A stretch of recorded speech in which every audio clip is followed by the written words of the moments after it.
এই জাহান্নামের ভিতরে থাকতে পারবে না, জাহান্নামের ভয়াবহতা কষ্ট সহ্য করতে পারবে না।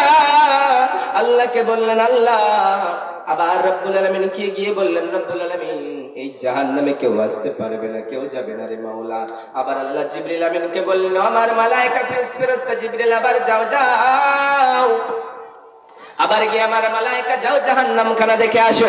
আবার জাহান্নাম খানা দেখলেন, জাহান্নাম খানা দেখতে গিয়ে দেখলেন যারা দুনিয়ায় নামাজ পড়বে কষ্ট আর কষ্ট দিয়ে ঘেরা রয়েছে। ফজরের নামাজ হবে যখন, হাইয়া আলাস সালাহ,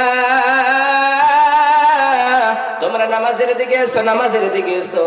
হাইয়া আলাল ফালাহ, সাফল্যের দিকে এসো, সাফল্যের দিকে এসো। আস-সালাতু খায়রুম মিনান নাওম, ও দুনিয়ার মানুষেরা তোমাদের ঘুমের চাইতে নামাজ ভালো, তোমরা নামাজ পড়ো, তোমরা আর ঘুমিয়ে থেকো না।